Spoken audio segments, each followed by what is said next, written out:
This is Ed Petke with the Americans in Wartime Museum. Today's date is June the 5th, 2022, and I am conducting an interview with Mr. Peter Seman in Reading, Pennsylvania at the World War II weekend with the Mid-Atlantic Air Museum. Sir, would you please give us your full name and where you were born? I was born at the same address, 48 Jones Street, Lansford, Pennsylvania. Is it on there? Yes, sir. And what is your name? Peter J. Seman, S-E-M-A-N. In what war did you participate in? The Second World War. Do you have any other members of your family in military service? No. Veterans? No, I had a nephew on my mother's side. But, he was in the First World War. Oh. And he had a Silver Star. He was wounded, but he died. I guess he died when he was 18 or something. But at that time, he lived in Elizabeth, in New York, because my mother was born in New York. So, okay. But I mean, I never knew him then, because my mother wasn't married to my father yet. She moved from New York into Pennsylvania. That's, and then by that time, he wasn't alive anymore. So actually, I didn't know him or I didn't see him, But you knew of him, that he had served in the First World War. He got, Silver Star. I got a picture of him and stuff. But, do you remember where you were when you heard about the bombing of Pearl Harbor? Yeah, well, that was in 1941. I graduated high school in 1940 in Lansford High School. And what did you think about the news that you heard about Pearl Harbor? Well, that was something, You start getting angry and all, and and you get bitter. What the hell would they bomb someone on a Sunday and stuff, and not even have a warning or anything like that? So that put a little bit of hatred in me, I guess, So, but that was a Sunday anyway. So I don't know. I probably came home from church or something, I couldn't tell you what time of the day it was when I found out, Okay, all right. You're going back a long time. So had you had any plans on entering the military before that? No, I didn't have any plans at all. Okay. So did you enlist or were you drafted? No, I was drafted. Okay. When were you drafted? I was drafted in 1942. Okay. But and then when I was drafted, I was put on. I wasn't actually. I was in the. I forget what they call it. I wasn't into the military serving yet. You know what I mean? I was on 14 day whatever like they call deferment? it. Yeah, deferment 14 days until you were officially put in there. Okay. So I was put in there. I would say I went in there about November the 10th or the 12th of 1942. Okay. So. And what branch did you go into the Army? Yeah, okay. The U.S. Army, and I had to go to Allentown. Allentown, they had us signed in and stuff like that. And then from Allentown, I went to Fort Meade, Maryland, and I was officially into the service then. Is that where you did your and training? And then I did my training in Fort Riley, Kansas. Okay. That was the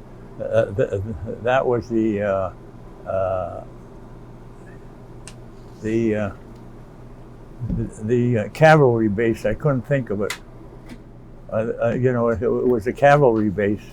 So we couldn't fool around the horses. So they had to build barracks. So we had our our training in there. Okay. See, but you didn't go in there on the horses, but they had some beautiful horses. Okay. Reminded me of a racetrack. Oh yeah. So did you have any training with the horses at all? No. None at all. No. And so what was your MOS? What was your job? Well, I was an MP. Okay. Military police. Were you assigned to an MP, or did you? No, they told you. I mean, if you joined, well, you could pick your service, but I mean, I had to give me what they had. I mean, I didn't think I was going to be a cop, you know. So did you know what an MP was before they Oh told you? yeah, yeah. Okay. Yes, What'd you yeah. think about that when they said you're an MP? Well, I don't know. Probably people will think, yeah, what the hell? You didn't do anything, so what are you, a cop? You know. And I'd laugh, you know. But that was all right. So how long was your training? Well, I was in there for the 90-day, you know, the 3-month training. Okay. You know, and then I went to Georgia to get ready to go overseas. Mm-hmm. And I forget the.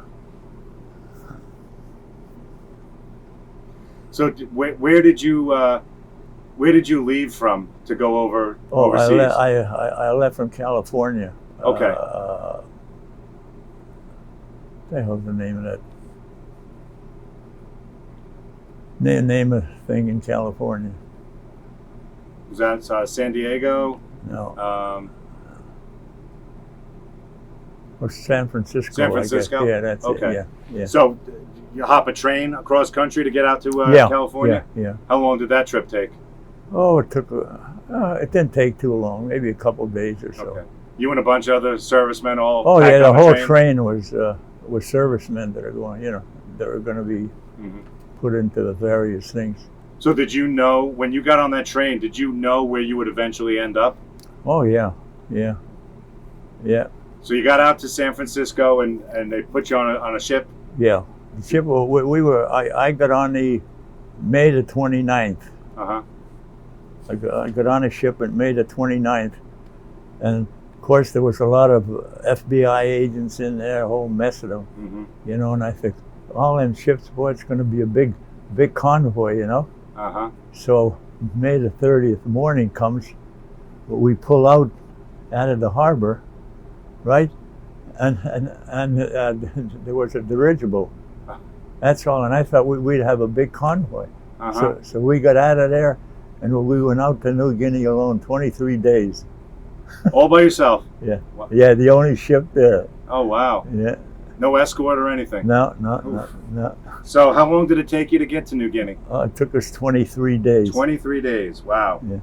Well, it was a cargo ship. Uh-huh. It was from Norway, I think, the Nordam, Mm-hmm. and they attached to the bunks to the inside of the ship, Uh-huh. you know, and that's what we.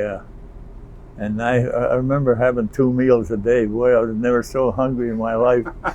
and then I mean, you didn't get any seconds or anything like that because Right. you didn't know how long it was going to take you. So, Yeah. How packed in there pretty tight, all you guys? Oh yeah. So did you do was there any kind of training or anything on the ship while you went over, or? A little bit, just the ordinary thing. I mean, you couldn't have too much. If there was training, it was the verbal. You know what I Okay. mean? I mean, you couldn't do anything on it. So when you got on the ship, did you know you were heading to New Guinea, or did you know what your destination was? No. Nobody knew where the hell they were going. So you found out when you got there. Oh Hey, yeah. Did you know what New Guinea was? No. Well, all I know is that New Guinea is a big island. It's about 120 miles long, and it's south of Australia. Mm-hmm. And New Guinea was separated. The bottom half of New Guinea was British New Guinea, which they took control, and then the top half was Dutch New Guinea, Okay. which the Netherlands in Europe took care of the upper half. Okay. So when we got on the main port at that time was Port Moresby, and there was no docks or anything. You had to go over the side of the ship or something, which was funny, you know. I figured you'd pull into a place and you get off yourself, but it wasn't so, you know. So it was climbing down the ropes and the nets. Yeah. So I wasn't used to that. It's not difficult if it's calm seas, but I'm sure the seas got pretty rough. Yeah. Oh yeah. That was a rough ocean. Uh-huh. You know. But when I used to, there wasn't anything else to do, so you'd walk on top of the deck or something. You'd look, and all of a sudden, the ocean opens up, and there's a big hole, and the ship is cranking down. Oh boy. You figure, I hope it stops, and then it would go down so far, and then it'd start going up. But it was a cargo ship. It wasn't a one that you had nice bunks or anything. No. But seaworthy, I'm sure. Oh, well, we were going about 4 knots, Oh. knots a thing. He said, because somebody on the ship was telling us that in case you'd keep the Japanese submarines from getting you, but if you're going 4 knots a goddamn hour, shit, You think it would be pretty easy? Pretty easy to get you. But we were lucky. We didn't have any problems Okay. or anything like that. It's just that I never felt so hungry in my life. You know what I mean? Yeah. Yeah. Had you ever been on a big ship like that before? No. No. No. What was your impression of crossing the sea for that long on a ship? Oh. What'd you think? Oh. I said if I was paid to do it, I wouldn't do it. You know. Right. That was the long, and I mean, when you're hungry, you're hungry. Yeah. But I was used to it, because when I was born in 1922, and the stock market broke in 1929, Right. and all of them rich dudes lost their money because they had the certificates. Didn't mean a damn thing. Right. So a guy was a millionaire. Next thing you know is he wakes up, he's broke. He's got nothing. You know. Difficult time. But then it was tough times because the coal mines never worked out that good either, too. So I was used to having a tough, Right. upbringing, and at that time, if I remember, you didn't have any welfare or anything like that. Oh yeah. I think Roosevelt started the what's that thing?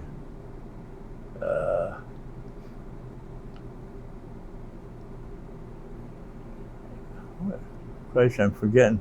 No, what? The New Deal.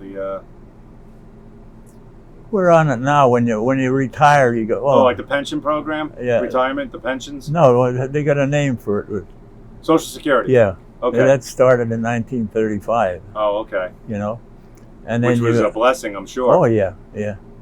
And then my dad, he worked in the coal mines, and he had black lung, so he had died the night before he was 65. Oh man.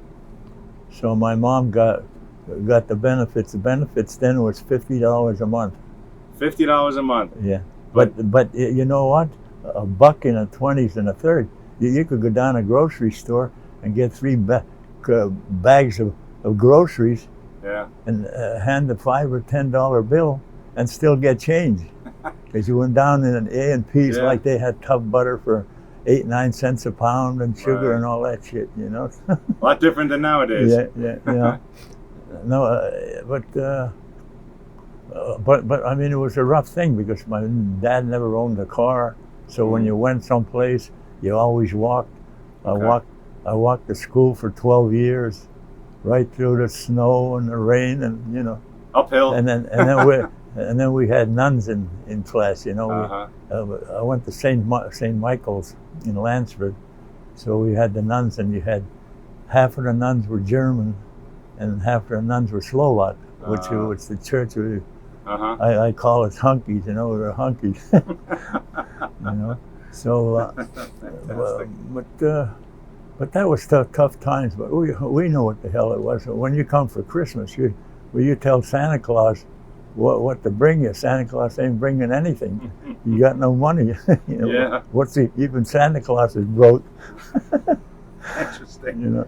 So do you remember when the war first kicked off? You hadn't been drafted yet, but do you remember? I guess you remember rationing and the metal drives and the food drives and stuff. Oh yeah, but that was a little bit later. Yeah. Did you have any kind of part of that? You remember any of that? Yeah. Well, before I got drafted, I worked in the Bethlehem Steel in Bethlehem. And that's the guy said, "Oh, you want to go into the service?" He said, "Oh, if you don't want to go, I could get you a discharge," which at that time you'd be out of it for 6 months or something. Then you had and I said, "No, I might as well go, because if I go to church and my mother's seeing all the neighbors, they get 2 or 3 sons and say, "What the hell's the matter with your Peter? How come he's not in there?" Yeah. So I said, what the hell? I'll do my part and go in there, So that's what I done. So Right. I wasn't sorry. I mean, No. A lot of your friends of yours, they got drafted along with you.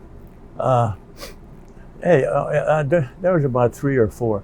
Okay. See, I don't know if you're familiar with. Well, you're probably not familiar with Carbon County there. You Not got so my much. town, Lansford, and all the towns are together. Okay. You got Summit Hill, up on a hill. You go from Lansford into Summit Hill. You go down to Coaldale of Schuylkill County. You go do the same thing. You get out of Lansford, you're in Coaldale. Mm-hmm. Then you go in Nesquehoning, and but So when you got to New Guinea, how long did you stay there? oh, I stayed there the most of my time. I was Okay. overseas for over 2.5 years. Okay. And but New Guinea is a Long Island, and what the Japs had a lot of air bases. Maybe you took one. If the infantry took one, maybe their next one was 100 miles away, so you had to take that goddamn one. Right. Right. And so I spent all my time. I was in British New Guinea for a year and a half. Then I went into Dutch New Guinea. Okay. And when the war was over, I was up in Morotai. That was up in Dutch New Guinea. Okay. So I got a flight in a B-24 to the Philippines, and that was about 5.5 hours, I guess. And then I got and then from the Clark Air Force Base to Manila to the where I had to go on a ship. Why, that was another 40 miles, and it was funny because the Philippines at that time was funny when you had their cars and all. They were like little nothing. You could hardly sit in the gun. It wasn't a regular car. Yeah. Nice and no seats. You're sitting on some goddamn thing, and you got to go about 40 miles in a dinky little thing, But that was all right, because then I was going home, So, Right. Sure. So, but I was in the service 37 months. Okay. So that was like 3 years and a month. So I put most of my time in New Guinea. And what were your duties on New Guinea? What were your Well, normal duties? I was an MP, Uh-huh. and we were attached to the Air Force. Okay. We had to do a lot of, watching the airplanes and stuff, because they used to have them in revetments, like. In other words, if you got air raids, so if a bomb hit maybe 50 yards away and you had it on level ground, you may have shrapnel hitting that thing. Right. But when you had it build up, unless you hit the thing right on target, or so, you can't do anything with that if the bomb comes in right on top of the plane. But if it's away 50 yards or something like that, and you got 5 or 6 yards or something of whatever they made out of the thing, why then you'd be safe, protected, yeah. Okay. And then we had to do a lot of watching of these planes and all, because they had a lot of fighter planes, and at that time they done a lot of air raids from there. They used to go on north and hit a lot of Japanese air bases up north, Uh-huh. So you'd have, and then you'd do traffic on the airstrip. Okay. But it wasn't nice. But you got the fun. I don't know how to say this, but the funny thing about it was that if you know how many planes went out, in other words, maybe you had 25 bombers going out or something like that, and then the trip is going to be maybe 1, 2, 3 hours one way, because you didn't have the jets. You didn't have the jets and anything. So then they're going to be back. So you're figuring on them having maybe a 3 or 4 hour round trip, or maybe a little bit more. Mm-hmm. So then you would count the planes. You say, well, if someone was going to get hit or something and get shot down, well, hey, if 20 planes went out and only 17 come back, why, You knew what had happened. That's trouble, you know. Right, right.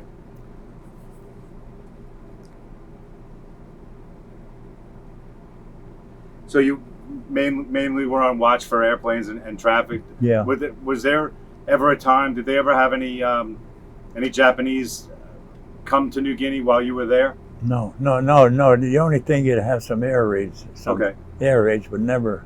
I don't remember. The thing about the Pacific, once the U.S. took the land, that was it. You had nobody coming back. Okay. In other words, because a lot of Japanese, they never gave up. Right. So you figure, well, that's it. You know what I mean? How many air raids do you think they had while you were there? Oh, they didn't have too many, but. Okay. Mostly warnings, or did they actually bomb? No. Sometimes? A lot of times they would bomb, and then there was times when it was it wasn't a raid, so you're just lucky they didn't. But for some reason or other, they must have got the signal, maybe, that the planes were real close or something like that. Okay. So what's it like the first time you hear that air raid siren go off? Yeah. Well. Yeah. I mean, you don't know what the hell's going to happen. You right. know, that's the thing. Mm-hmm. And I don't care how tough you are, because, you know, it just like they were saying, the guys were in Europe, and he was saying the Germans were sending their planes up, and I don't know whether you wouldn't call them bombs, the missiles. Okay. Yeah. And they said the guys would hear them whistling. Right. Then when they stopped whistling, then you gotta worry about what the hell's going to happen, because now they're going to come down. Right. You know, yeah. so you got to have your fingers crossed. As long as they whistle, they're overhead. But once they stop whistling, then they're going to drop. Mm-hmm. So if you're lucky enough not to get, you know. Yeah. But the way I understand, I mean, they raised hell with Germany. Christ, they just bombed Berlin to nothing, I guess, you know. Right. But that was in Europe. You know, we had about 16 million troops in it, so this was worldwide. Oh yeah. And the way they must have done, they wanted to get the war in Europe done first, mm-hmm. before they went into Japan. Mm-hmm. You know, because then they'd be sending thousands of people in from Europe or something, you know, into Japan. Right. But what saved the thing, well, when they had Iwo Jima and Okinawa was close to Japan, and them battles were pretty tough, they claimed, because they just, holy hell, the Japs wanted to, because somebody said that if we attack the Japan, probably we may have 1 million casualties. Right. Because they would really fight you, you know. Absolutely. But what saved us was the 2 atomic bombs. Now, when they dropped that first atomic bomb, I don't know, well, there was 2, Nagasaki and Hiroshima. And another, Hiroshima, mm-hmm. might have been the first one. Yep. And the Japs didn't give up yet. Right. But then when they dropped the second one, and now this goddamn thing is cleaning a whole town or a city. Yeah. I mean, if you're going to lose 50,000 people with one snap, why, you know, you're right. not going to last too long.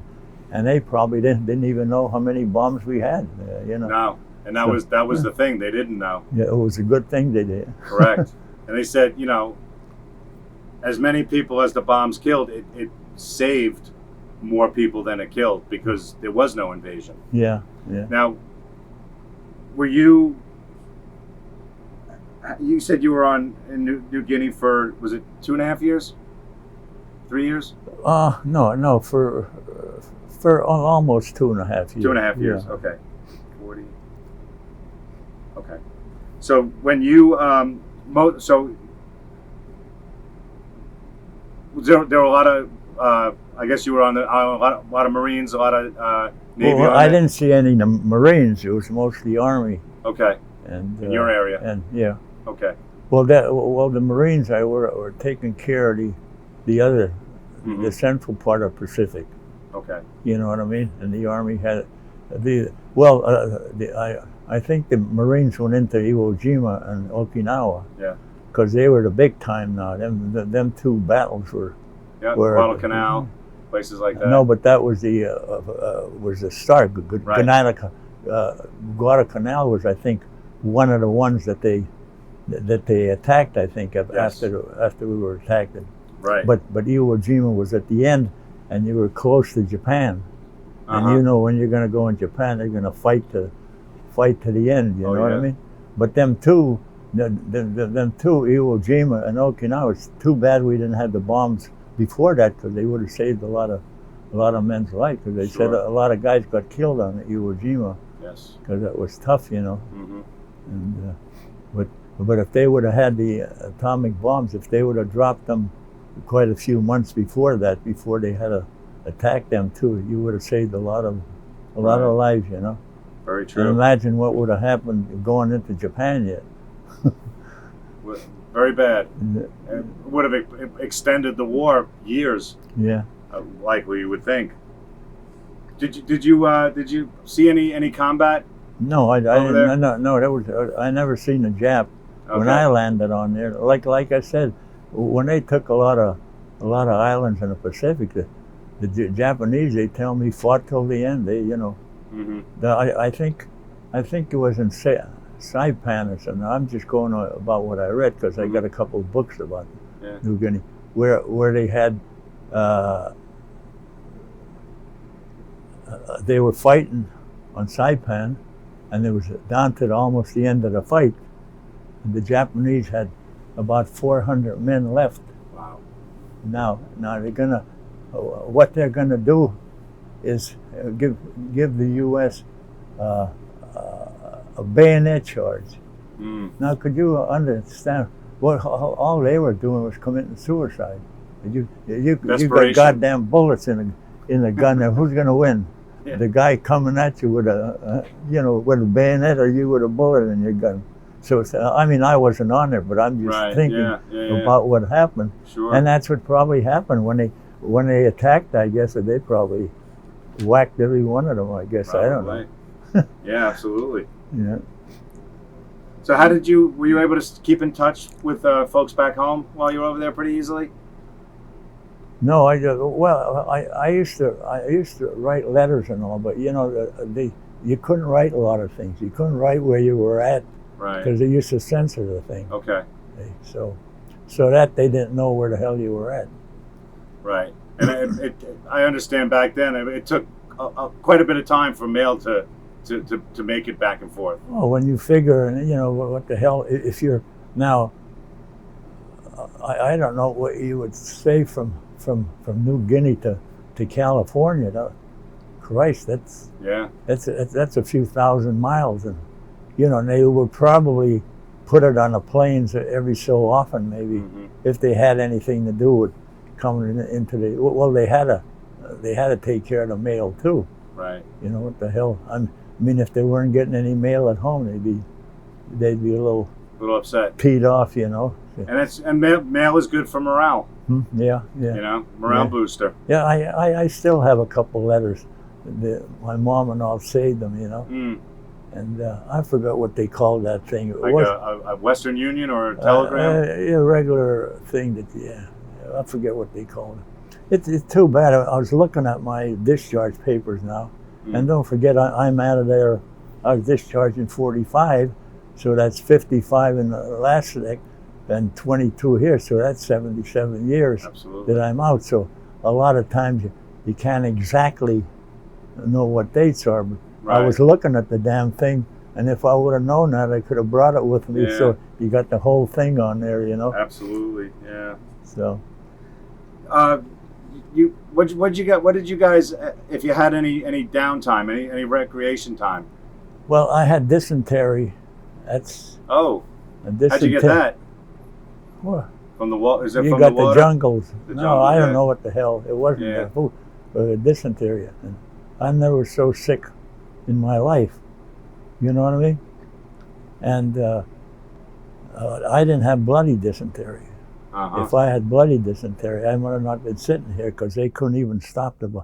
You had guys that had bloody dysentery, and they died after a while, maybe after a few weeks, because I guess most of it they couldn't stop, I guess, as far as I know, but I didn't have any bloody dysentery. So at 15 days of that, and I was ready to go back to the outfit, and malaria breaks out, and I got goddamn malaria. So I had 105.5 fever. So they had some doctor there from the U.S., one of the big time doctors from Milwaukee, one of the big time guys, and they thought I had yellow fever. Oh. Well, if you have yellow fever, you're about done, because your thing would go up to about 107 degrees, and you'd be gone for sure. Right. So I seen him looking at my eyeballs and stuff. He said, "No, he doesn't have yellow fever. He's got malaria." Oh, thank so goodness. I stayed in another 15 days. So then they gave me a break. They gave me a leave in Australia. Oh, okay. Well, now Australia, you got Australian beer and food and shit. Boy, that was like going. That was like coming home, Right. How long were you over there in Australia?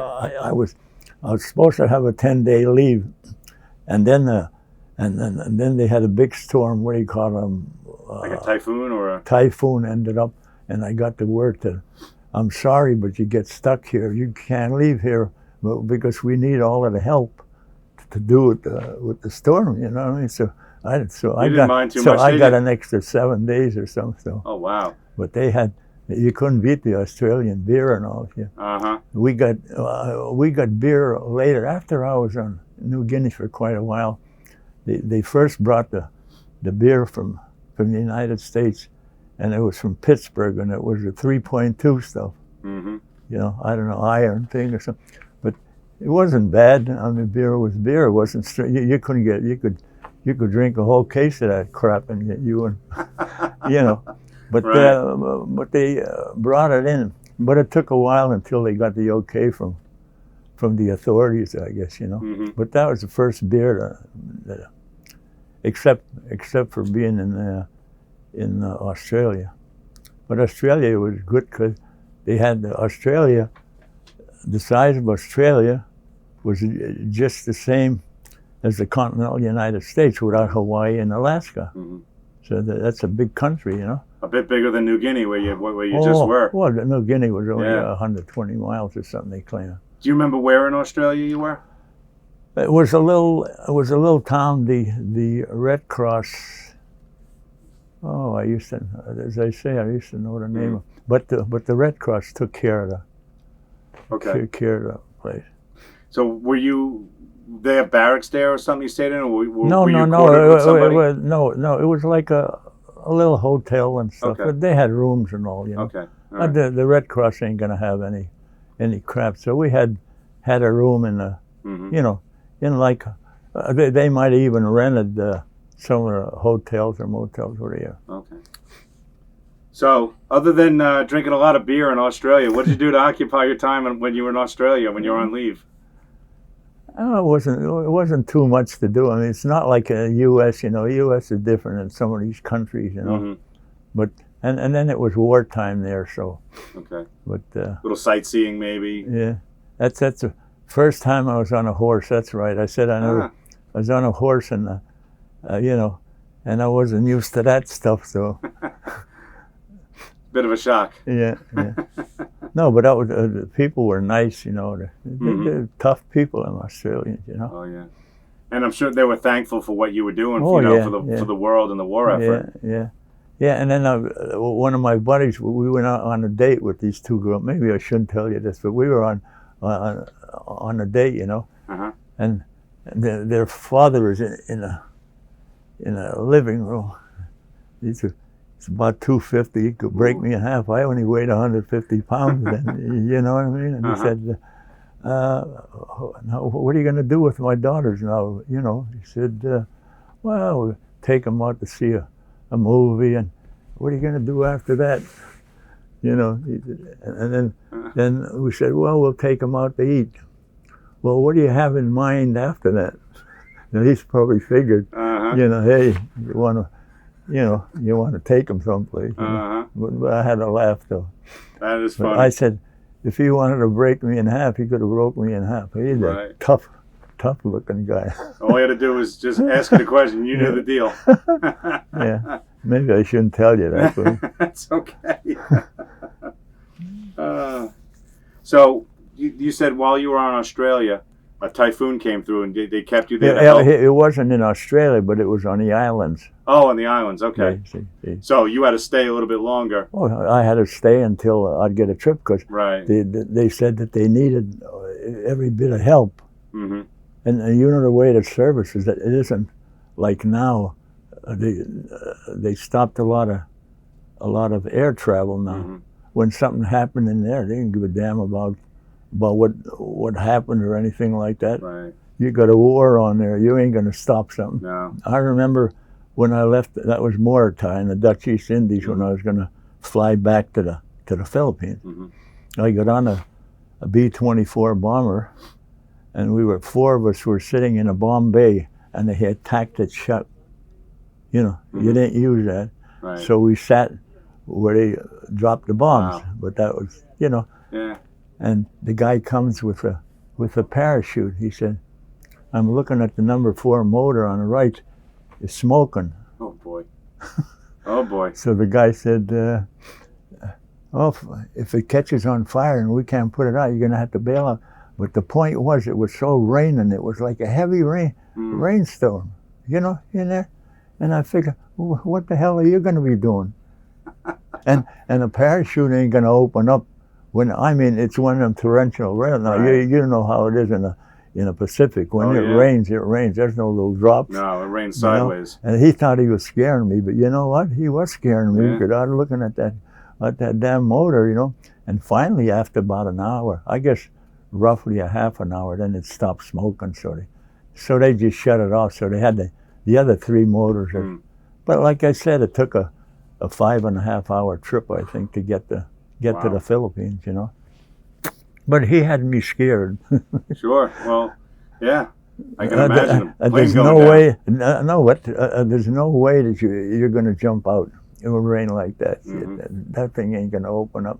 Wow. But he was being funny too, you know. Oh yeah, yeah. Maybe try to put your mind at ease a little bit. Yeah.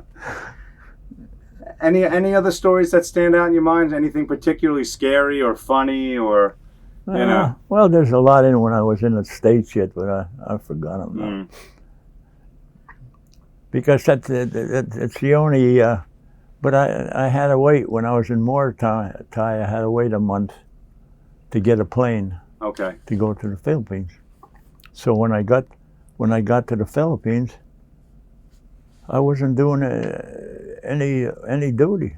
I had to go okay. down to the billing thing. You look, there's no ship going today. You didn't have to do anything. Oh, okay. So you bum a ride down to Manila. Manila, they almost burned down to the ground.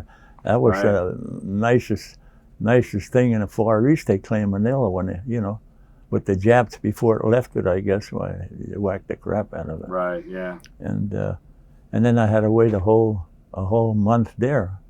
So instead of me being home for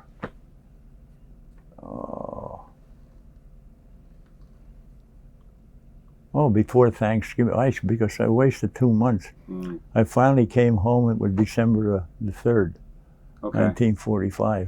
home So for I should have Christmas. been home.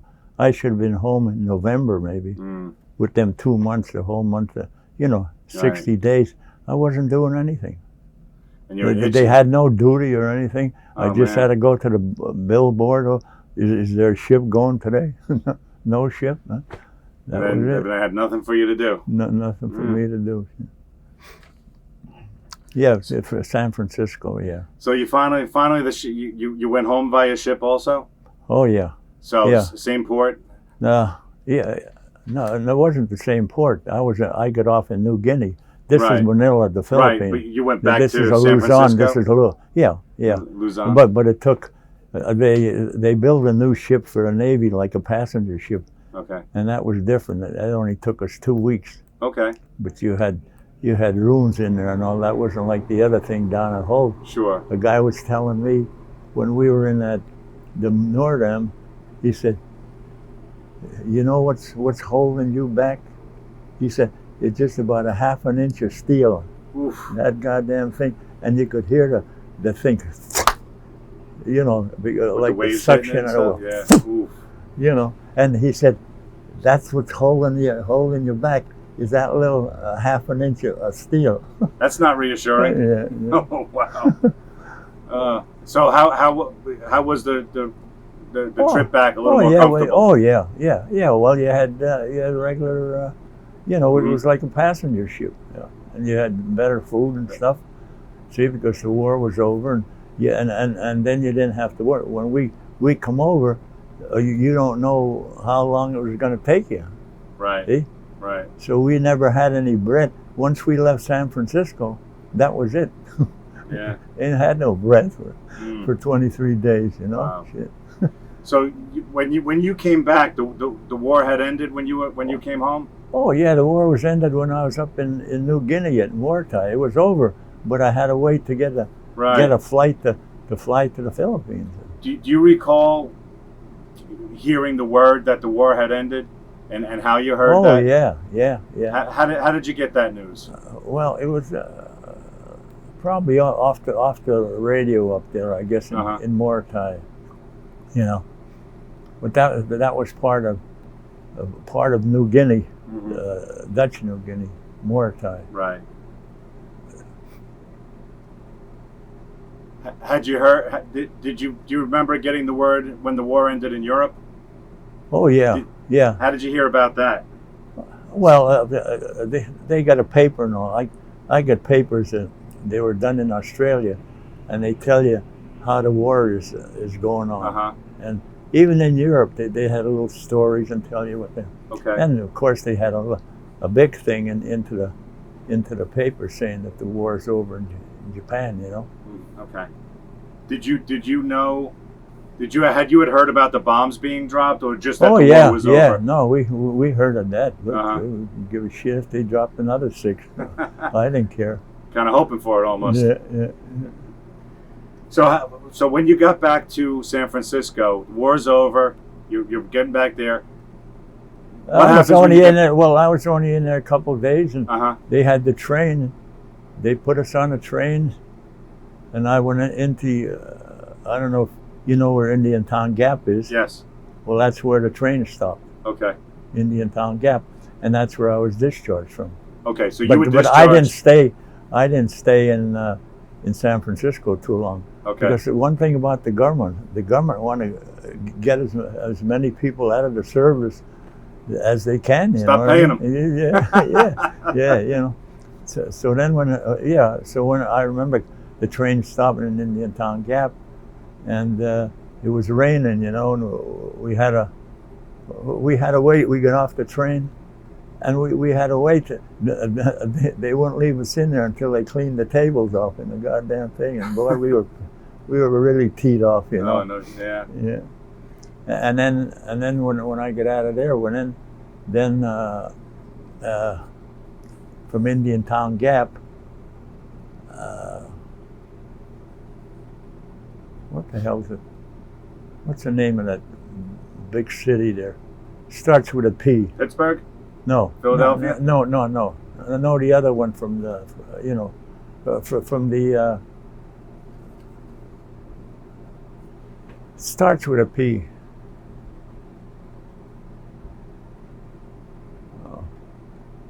Well, anyway, you came from there and, got a bus trip.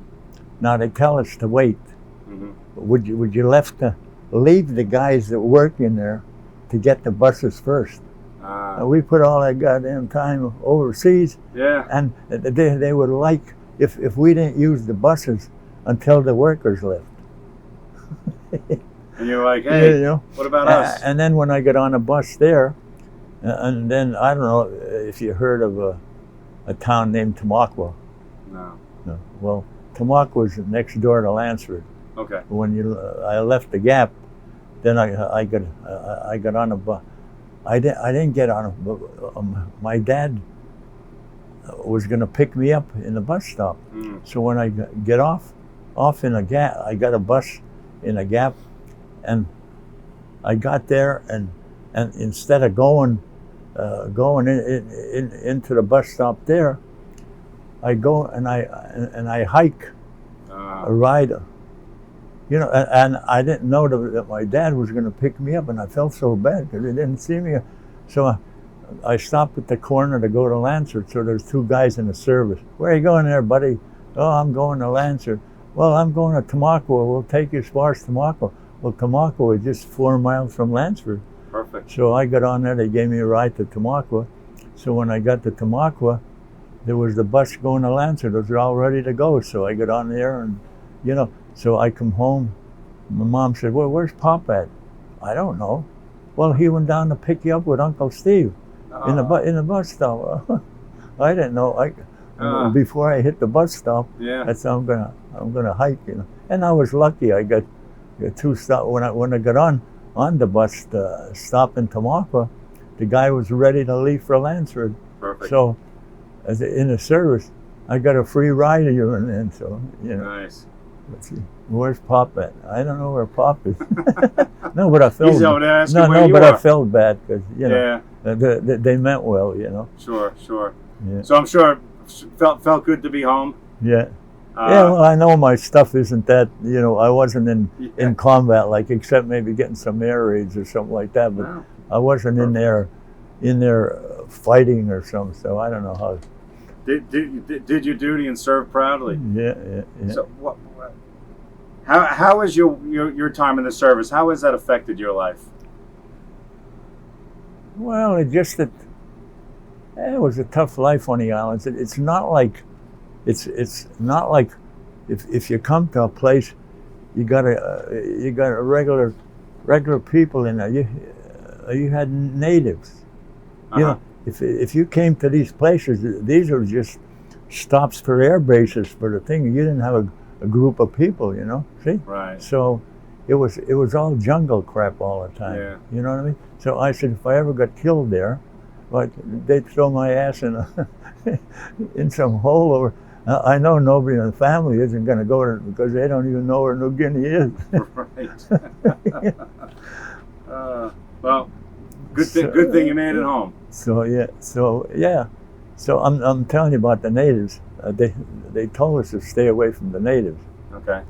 Because natives, they had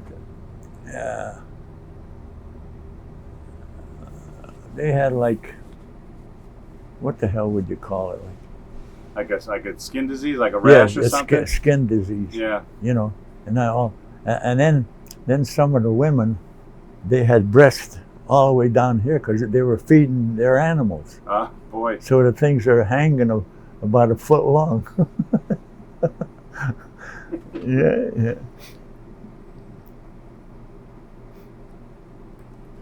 And it was funny when the natives, you see, they had wallabies. Wallabies was the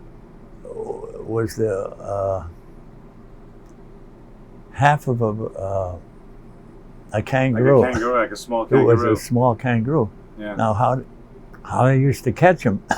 They used to have cans, and they'd find on the big circle, maybe with 30 of the people in there, and they'd get that little poor thing would be into that thing, and they would scare them to death. Then they'd get the cans, bing, bang, bang, bang, and that thing was running around until it dropped down, and then they'd do whatever they had to do. But yeah. That's interesting. That's kind of odd. Yeah. You don't see that in the United States. You got to travel all the way to New Guinea to see something like that, which I'm sure was an experience. Yeah, for a young and then man when like yourself. when you get, when you're looking at the women, and they're all scabby and all this, how the hell could you attempt to, to have something to do with someone like that? So, if say your great grandkids are watching this 100 years from now, what's something that you would want them to know about your military service? Well, a lot of them are funny. They think you're in the service, you got to be in combat. If you were in combat, you didn't do crap. You know what I mean? But when you think of it, I seen there was something where it told you that out of the 100% of service people that you have in a service, you're probably lucky you have 20 or 25% of combat outfits, because all of the ones have to take care of the combat. They have to have the supplies and stuff. Right. So I don't know how much of a thing, but it was as far as having a combat thing, it wasn't like 75% or something. Right. You know, it wasn't that Right. much. You know, so. But, And without the support roles, the combat units don't move. no, And, yeah. and they can't fight. I'm just wondering. I said, to have somebody in charge of the supply, I got to give him credit. He took care of He took care of 16 million servicemen with 2 big wars worldwide, and you had to supply the both fronts. Monumental task. And I read an article in there where I don't know if you heard of General Patton, the tank corps in Europe. Oh yeah. I often said he's the best general they ever had. Never lost a battle. He fought the Germans. The Germans are pretty, you know, they had good equipment. They had tanks and all. And General Patton said that let's take care of the Russians now. He said, we got the troops here. Right. If we have to, because they're going to give you trouble. He was right. He was. That Putin, I mean, he's killing. You're not talking about the kids that were lost in Texas. Yeah. You're talking about babies. Hundreds of babies killed, women killed, and all. You know what I mean? And if you ever watch television, you see the way he artilleried all in buildings and all. Jesus, he'll probably have them, if they want to build up the Ukraine. Probably it'd be $1 trillion or so that you have. Oh, absolutely. You know, and then that's not even one section. That's the whole goddamn thing. You know. Yeah. But. If a young person came to you to sit down and talk to you and wanted to join the military today, what would you have to say to that? Well, what I would tell them, if you joined, you pick your own thing. Okay. In other words, if they draft you, they could put you anywhere. If you join up on your own and you see the Air Force at that time, it was called the Army Air Force. And now it's separate. Like you got the Marines, and you got this and that, and they got their own thing, and it's no more a U.S. Army Air Corps. Right. See? So, but I mean, if you want to join, you could join any service you want or anything that way. Well, then you got to be satisfied. Right. See? Right. Any other stories or anything else you'd like to talk about? I got a lot, service? but probably I can't. No. I mean, it's a long time, you know. Christ. No, I've been discharged. It'll be 77, 78 years in December the 3rd. Okay. And then I'm going this discharge, and then you got 2.5 years that I was actually in the service. So you're talking about things that. Sometimes I get a little bit forgetful, you know what I mean? But I got a copy of my discharge papers even. And everything is in there, you know. So right. You know exactly what the hell absolutely, to the day, absolutely. And you know. Well, Mr. Seman, I'd like to thank you for sitting down and speaking with me today. It was an honor and a privilege. Maybe you know, not too. The crap that I tell you, maybe it's not, but that's it. But I'm just sorry that I got home and all and could see the family and stuff. You know what I mean? That's the one thing. Right. Yeah. Wonderful thing. Yeah. But it's you know, it's funny when I went into Fort Riley, Kansas. Fort Riley, Kansas is in the direct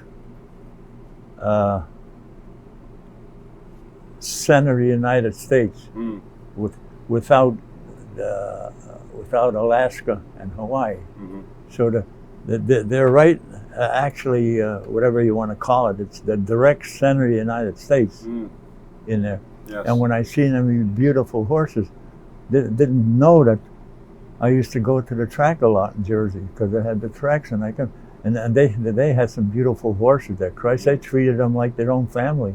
Oh, wow. So when we come to have a basic training, it was a no-no. We couldn't go into the cavalry base over there. So then they built some extra barracks. So Right. well, I remember us we were going to go on a basic training. We were going to go on a march, and go down there. It was like 20 degrees below zero or something. We must have walked about 2 blocks or something. We had to come back.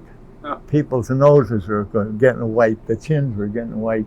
So we had to practice our crap in the barracks for about 2 days. But I tell you, it was cold. Oh, no doubt. Yeah. No doubt. But you got to go through a lot of things in the service. Sometimes you got some nice times too. And Sure. now probably if I was in the infantry or something like that, maybe got whacked up a little bit. Well, who the hell knows? This way I was fortunate enough. And even with me being sick, I've never been that sick in my life. Well, get that dysentery. They had to carry me to the hospital because when I got that dysentery, that was it. I had nothing in me. And Right. and the guys, they had a guy, and we didn't have air conditioning in the secos. You're laying in them goddamn things and all there, and it's hot. So And then you're burning up. No, but if you got a fan, what's a fan gonna do? Yeah, true. Yeah. Yeah, it was an experience. I tell somebody, well, they paid for the vacation. Trip around the world for I you. didn't have to pay. No, absolutely. Yeah. Well, thank you again, sir. I appreciate you. Thank you for your maybe, service. Maybe it's, maybe you like to see someone that really had a lot of action and stuff like that. Yeah. Everyone had their job and everyone performed well, and I definitely thank you for your service.